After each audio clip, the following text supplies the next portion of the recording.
Under decency, a deceiver, a hydra in disguise. She cheated on me because she was bored, or at least that's the excuse she gave.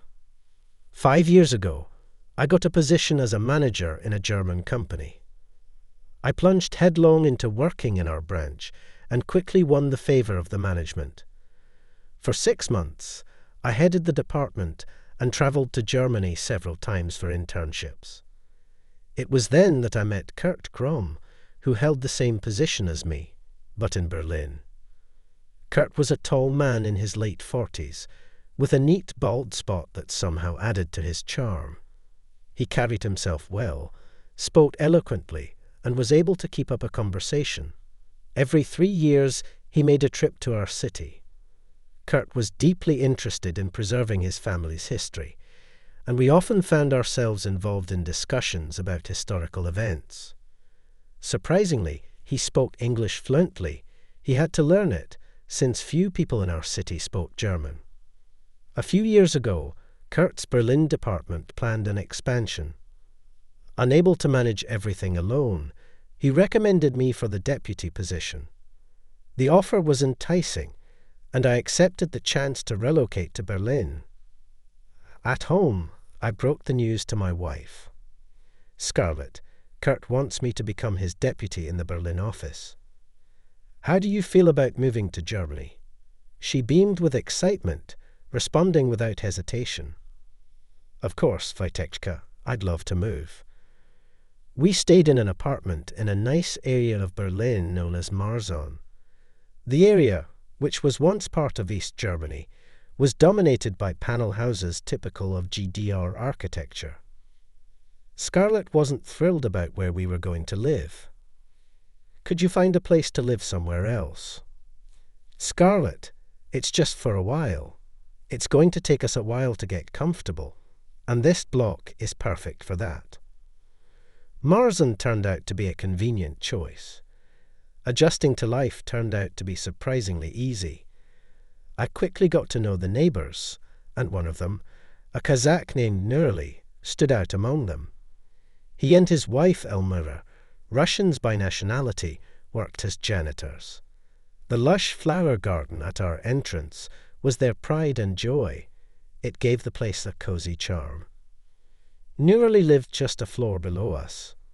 The couple was lively, always bustling about, and they seemed to know everything about everyone in the neighborhood. It must have been part of the janitor's trade, being tuned into the community's pulse.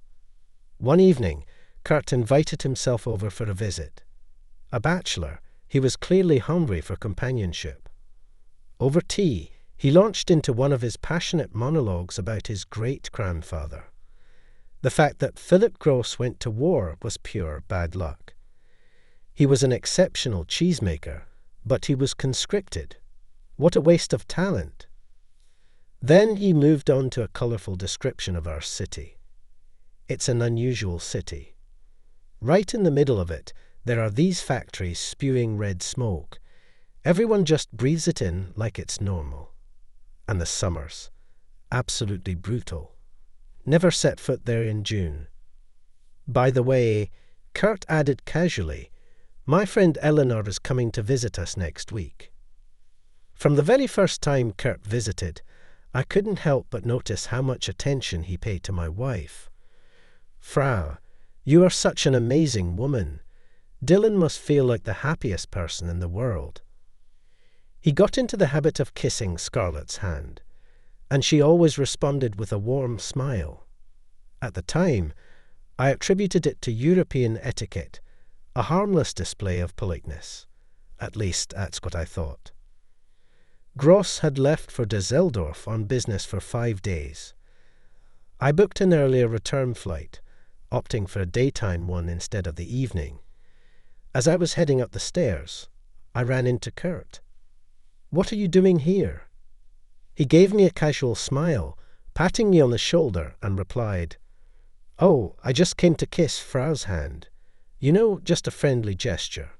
By the way, Dylan, didn't you say you'd be back later tonight?" I shrugged. "Finished early," I said. Kurt raised an eyebrow, looking slightly taken aback. You know, in Germany, punctuality is a big deal.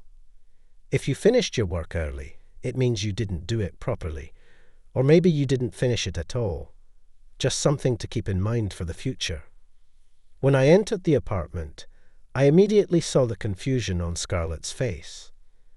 I didn't ask anything. There were no questions. But a cold, creeping suspicion settled deep inside me. It was Nurali, the ever-watchful janitor, who eventually cleared up the mystery. The man seemed to know the pulse of every neighbor, and he didn't shy away from sharing what he'd seen. A bald German came by to visit her. He's often in your apartment when you're not around, and I've heard some interesting sounds. The ceilings here aren't great, so you can overhear a lot. And yesterday, this German had a friend with him too. That was enough to stand up to Scarlett. I didn't even have to say much. The truth just came out of her mouth. She admitted without hesitation. She was with Kurt. And as if that wasn't enough, she casually mentioned that they had all had a drink the night before, and Kurt's friend joined them. "What did you expect?" she said, almost defensively. "You're gone all day for work, and I'm left here with nothing. Kurt's the only one who keeps me company. It's so boring here in this Martian place." Her words hit me harder than I'd imagined. At that moment, the anger didn't even show up. I was just numb. I packed up my things and returned to my hometown, without hesitation filing for divorce. I haven't tried to figure anything out with anyone, not even Scarlett. Looking back, I realized that somewhere deep inside, I was waiting for an excuse to come home, and Kurt, well, he gave it to me just when I needed it. Later on, through his ex-mother-in-law, I learned that Kurt had used her too. In the end, she went back to her mother's house in the village, trying to pick up the pieces of her life, searching for something to occupy her time. I started rebuilding my life, step by step. At first, the new apartment in my hometown seemed like a refuge to me. The walls that once seemed cold and empty now seemed like a new beginning. I focused on my job, on my future, and on the life I had lost. Sometimes I wondered if Scarlett ever felt guilty, but I knew I didn't have to look for answers. The past is behind us. As for Kurt, I never heard from him again. Maybe he was too busy with his own lies to bother with me, or maybe he didn't care. Either way, his presence had already been erased from my life. The Hydra had been cut down, but the damage it caused still lingered.